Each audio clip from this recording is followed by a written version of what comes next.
well she played in terms of really trying to get in the mix and battle. I thought Bernicia had a great tournament.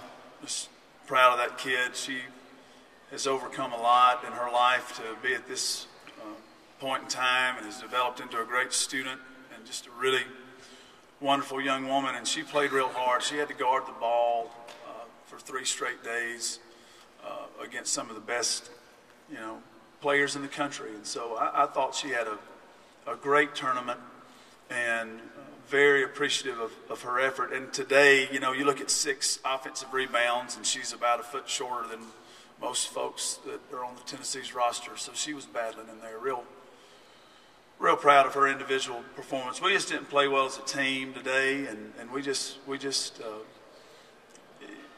let our offense affect our defense, and it's tough. You shoot 27%.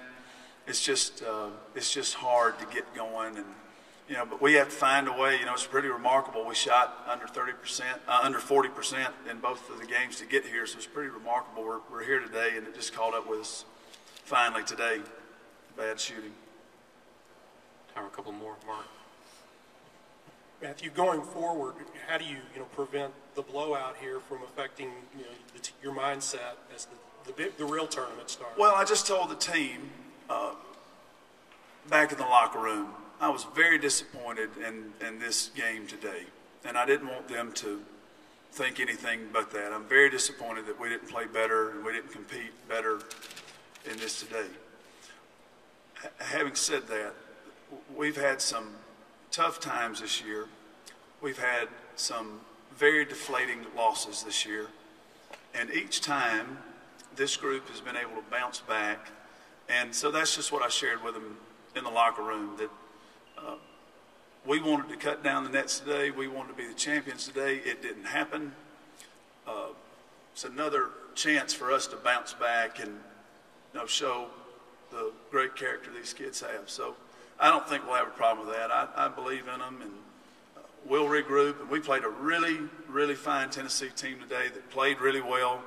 And there's probably a lot of teams in the country that would have had the outcome that we fell to today. So we will, life is tough, and the SEC is a lot like life.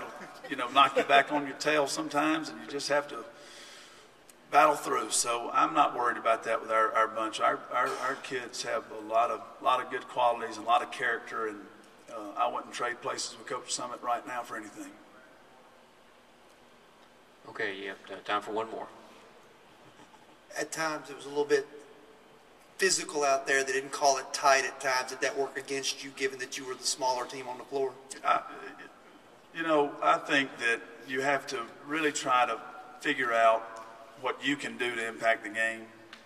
And I just didn't think we played as tough as we would need to play. When you are a little bit challenged there from a physical standpoint, as far as Tennessee's size and athleticism, you really have to, as we say in Mississippi, you have to bow up and play a little bit tougher. And I just didn't. That was the thing that was most disappointing to me. Once we see that it's going to be, a tough physical game, generally we respond a little bit better. So that's a disappointing part of it. And I have no control over anything but trying to get our kids to play real hard. And when we don't against a good Tennessee team, you get a result like today. So the physical play, we had a chance to get as physical as them, and we didn't do it. So that's a credit to Tennessee. We've hit our time limit. Coach Mitchell, thank you very much.